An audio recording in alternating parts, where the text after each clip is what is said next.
다 같이 사도신경으로 신앙 고백하겠습니다.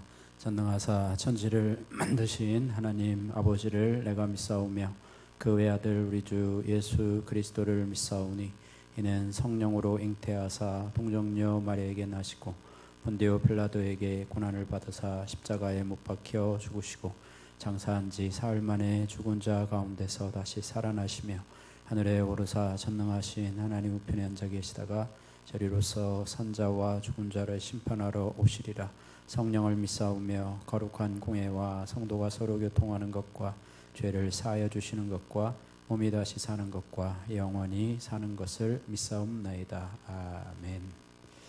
찬송가 299장입니다.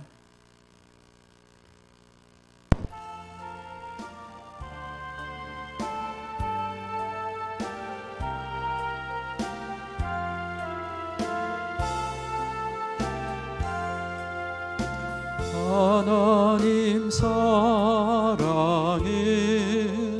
온전한 참사랑 내 맘에 부어 주시사 충만케 하소서. 내 주님 참사랑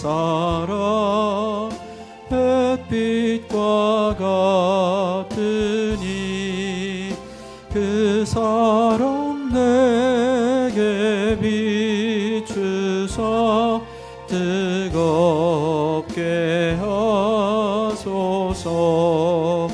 그 사랑 앞에는 풍파도 그치며 어두운 맘도 환하니 그 힘이 그도다.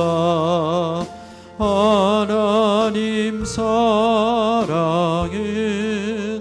온전한 참사랑 내 맘과 영에 채우사 새 힘을 주소서. 기도하겠습니다. 고마우신 아버지 하나님 감사합니다. 오늘도 주님의 십자가의 보혈로 저희들을 정결하게 씻어주시고 오늘도 주의 말씀 앞에 섰사오니 저희들을 말씀으로 새롭게 해주시고 또 주의 말씀으로 은혜를 베풀어 주시고 또 주님 말씀을 통해서 저희들 하나님 우리의 신앙의 푯대를 삼고 나갈 수 있도록 은혜 베풀어 주옵소서. 감사드리며 예수님 거룩하신 이름으로 기도하옵나이다. 아멘. 9월 19일 토요일 본문입니다. 창세기 47장 13절로 26절 말씀입니다.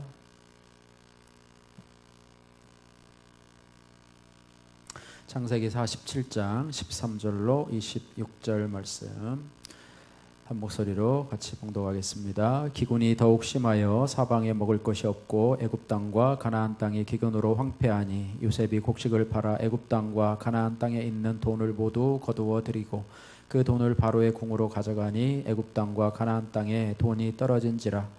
애굽 백성이 다 요셉에게 와서 이르되 돈이 떨어졌사오니 우리에게 먹을 거리를 주소서. 어찌 주 앞에서 죽으리이까. 요셉이 이르되 너희의 가축을 내라. 돈이 떨어졌은즉 내가 너희의 가축과 바꾸어 주리라. 그들이 그들의 가축을 요셉에게 끌어오는지라. 요셉이 그 말과 양떼와 소떼와 나귀를 받고 그들에게 먹을 것을 주되 곧 그 모든 가축과 바꾸어서 그 해 동안에 먹을 것을 그들에게 주니라. 그 해가 다 가고 새 해가 되매 무리가 요셉에게 와서 그에게 말하되 우리가 주께 숨기지 아니하나이다. 우리의 돈이 다하였고 우리의 가축대가 주께로 돌아가사오니 주께 낼 것이 아무것도 남지 아니하고 우리의 몸과 토지뿐이라. 우리가 어찌 우리의 토지와 함께 주의 목전에 죽으리까. 우리 몸과 우리 토지를 먹을 것을 주고 사소서. 우리가 토지와 함께 바로의 종이 되리니 우리에게 종자를 주시면 우리가 살고 죽지 아니하며 토지도 황폐하게 되지 아니하리라. 그러므로 요셉이 애굽의 모든 토지를 다 사서 바로에게 바치니 애굽의 모든 사람들이 기근에 시달려 각기 토지를 팔았습니다.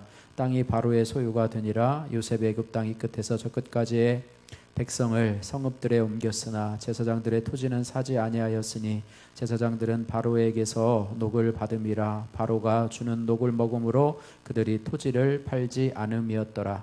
요셉이 백성에게 이르되 오늘 내가 바로를 위하여 너희 몸과 너희 토지를 샀노라. 여기 종자가 있으니 너희는 그 땅에 뿌리라.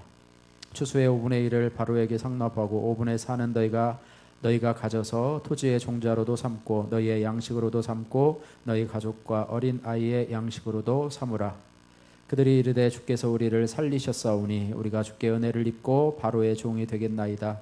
요셉의 애굽 토지법을 세움에 그 5분의 1이 바로에게 상납되나 제사장의 토지는 바로의 소유가 되지 아니하여 오늘까지 이르니라. 아멘. 오늘 본문의 말씀을 중심으로 해서 애굽을 살리는 요셉의 정책이라고 하는 제목으로 같이 말씀을 나누기를 원합니다. 서론 말씀에 보시면은 하나님의 말씀대로 이 애굽 전역에 기근이 심해집니다. 그럴 때 요셉은 비축한 양식을 풀어서 백성의 생명을 구하는 일을 하게 됩니다. 또한 토지와 가축을 거두어 드리고 소득의 5분의 1을 거두는 그런 조세법을 확립하여서 애굽을 살리는 정책을 펴게 되는 것이 오늘 본문의 내용입니다.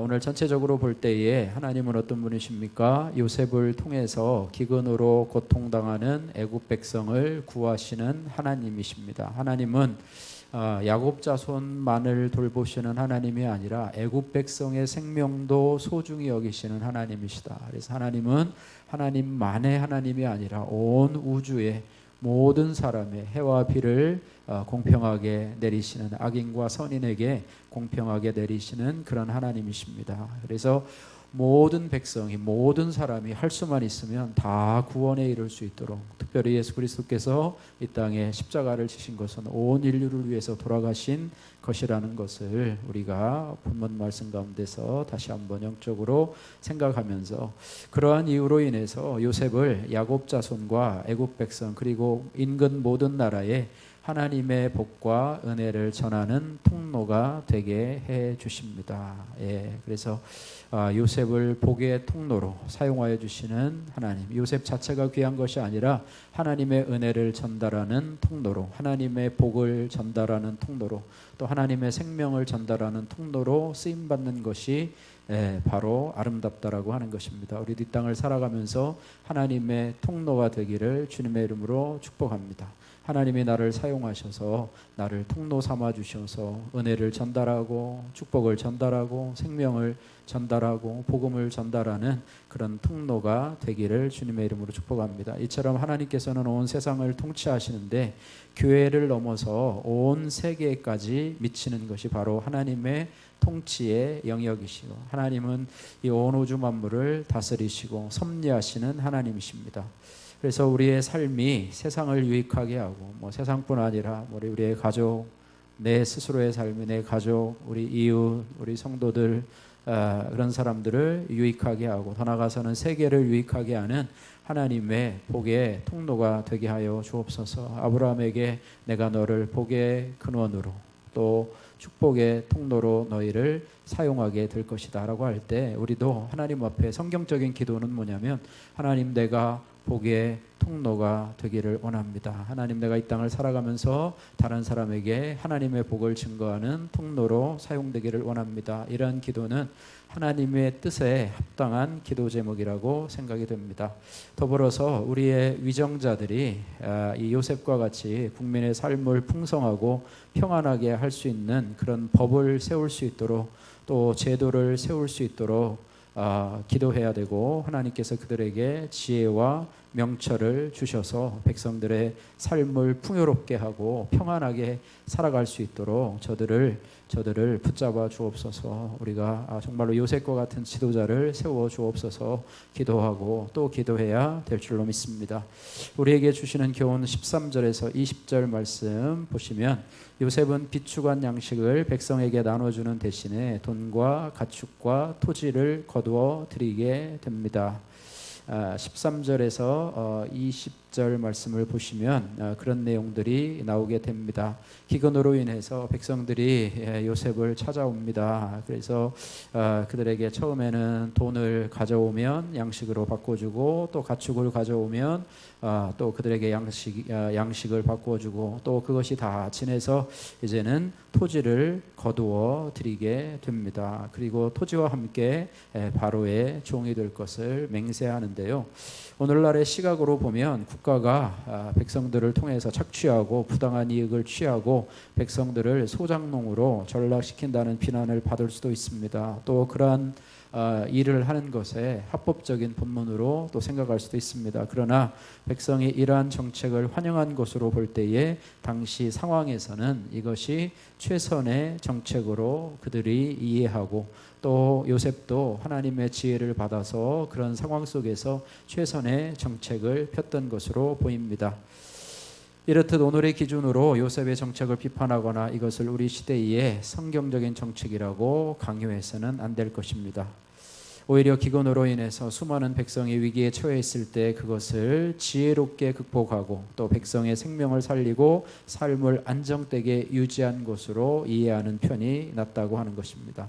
하나님의 지혜를 잘 깨닫고 분별해서 그것을 잘 순종해서 백성들을 살리고 평화롭게 하는 그런 정책을 편 것, 그런 정책이 오늘날도 저들에게 위정자들에게 지혜로 나와야 되는데 그 지혜는 누구에게서 나오느냐?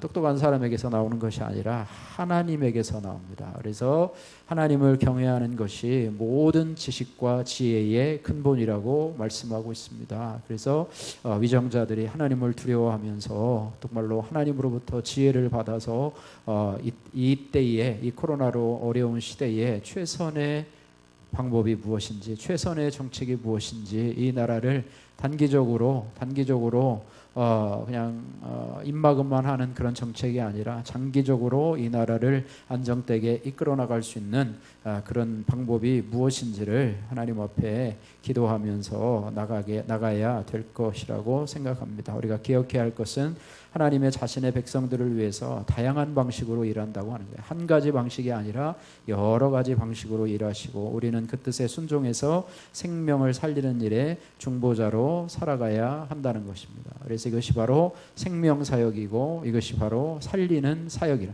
사람을 죽이고 못 살게 구는 그런 일이 아니라 생명을 살리고 사람을 살리고 백성을 평화롭게 하는 정책이 하나님으로부터 나와서 그 백성이 모든 사람들에게 그 정책이 모든 사람들에게 유익하게 되는 정책이 될 수 있도록 우리가 위해서 기도해야 되고 우리도 우리 앞길을 또 우리가 맡겨진 그런 장애물들을 나갈 때 우리가 하나님 앞에 기도하며 너희가 지혜가 부족하거든 후히 주시고 꾸짖지 아니하시는 하나님께 구하라 그리하면 주시리라는 그 말씀처럼 우리가 지혜의 근원 되신 하나님 앞에 나와서 여러분이 하나님 앞에 그 뜻을 구하는 또 지혜를 구하는 저희들이 되기를 주님의 이름으로 축복합니다.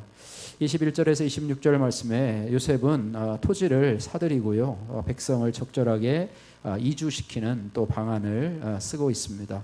그래서 그 토지를 국가에서 사들인 그 토지를 그 백성들이 소작할 수 있도록 분배를 하고 경작할 종자도 나눠주게 됩니다. 이로써 국가의 재정과 권력을 강화시키고 백성의 안정된 생활 기반을 확립하는 것이 이 요셉의 정책이었습니다. 또한 요셉은 소출의 5분의 1을 세금으로 나머지는 그들의 양식으로 삼게 하는 토지 제도를 발표했는데 사람들은 이러한 요셉의 정책을 기꺼이 수용하며 감사했습니다.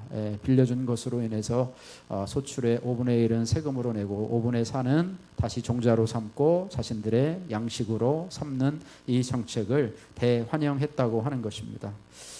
정치인들에게 정치가 필요한데요. 정책이 필요한데 어떤 정책도 완벽할 수가 없고 아무리 좋은 정책이라고 해도 정책을 집행하는 권력자에 따라서 그것이 선한 정치가 되기도 하고 악한 정치가 되기도 합니다. 단지 요셉을 통해서 본다면 요셉은 하나님의 사람이고 믿음의 사람입니다. 그래서 요셉은 하나님의 뜻을 늘 구하고 또 하나님의 지혜를 구하는 사람입니다. 그래서 하나님의 지혜를 발견하고 하나님의 선하시고 기뻐하시고 온전한 뜻을 분별해서 그것을 겸손히 순종해서 그것을 국가 정책에 반영함으로 인해서 자신이 가지고 있던 이 애굽의 총리라고 하는 절대 권력을 남용하지 아니하고 복의 통로로 삼았기 때문에 백성들을 섬기는 청지기로서의 사명을 감당했기 때문에 그는 선한 정치, 선정을 베풀었다고 할 수가 있는 것입니다. 오늘 애굽을 살리는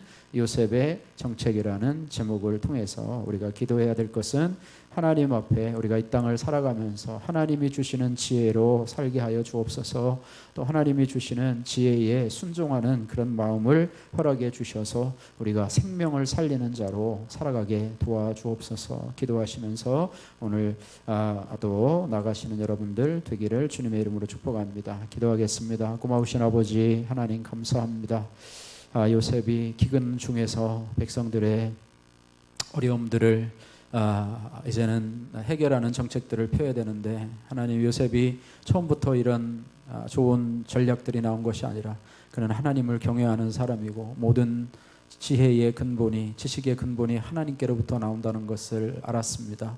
그래서 하나님을 늘 의지하고 또 하나님께 지혜를 구해서 오늘 이 애굽 백성들에게 이루어지는 모든 정책들이 하나님의 지혜로 또 하나님의 방법으로 이것들을 감당해 낸 것을 보게 됩니다. 그래서 백성들도 즐거워하고 또 백성들도 기뻐하고 나라도 부강해지는 이런 역할들을 하게 되었습니다. 하나님 아버지 저희들도 하나님에게 늘 지혜를 구하고 하나님 주님의 은혜를 간구하는 저희들 되게 하여 주옵소서. 그저 내 생각으로 내 지식으로 인생을 경영하려고 하지 말고 아버지 너희 길을 여호와께 맡기라. 저를 의지하면 저가 이루시고 너의 의를 해와 같이 빛나게 하시며 너의 공의를 정오의 빛과 같이 하시리로다. 우리가 하나님 앞에 모든 것을 맡기며 목자 되신 그분의 인도하심을 순종하며 따라갈 수 있는 그런 순한 양이 될 수 있도록 하나님 도와주시기를 간절히 기도하고 선합니다. 우리 위정자들에게도 하나님께서 은혜 주셔서 하나님 아버지 코로나19로 인해서 어려워진 국가 재정들 또 어려워진 소상공인들 여러 가지 어려움에 처하고 있는 아버지 하나님이여 그런 작은 것까지라도 돌아볼 수 있는 지혜를 허락하여 주시고 또 국가 재정을 사용하는 데 있어서 요셉과 같은 지혜를 주셔서 이것들을 잘 관리할 수 있도록 도와주시고 은혜 베풀어 주시기를 간절히 기도하고 소원합니다. 하나님 아버지 오늘도 주의 은혜로 함께하여 주신 것을 믿사옵고 예수님 거룩하신 이름으로 기도하옵나이다. 아멘. 하늘에 계신 우리 아버지여 이름이 거룩히 여김을 받으시오며 나라에 임하옵시며 뜻이 하늘에서 이룬 것 같이 땅에서도 이루어지이다. 오늘날 우리에게 일용할 양식을 주옵시고 우리가 우리에게 죄 지은 자를 사하여 준 것 같이 우리 죄를 사하여 주옵시고 우리를 시험에 들게 하지 마옵시고 다만 악에서 구하옵소서. 대개 나라와 권세와 영광이 아버지께 영원히 있사옵나이다. 아멘. 9월 19일 토요일 말씀 묵상을 마치도록 하겠습니다.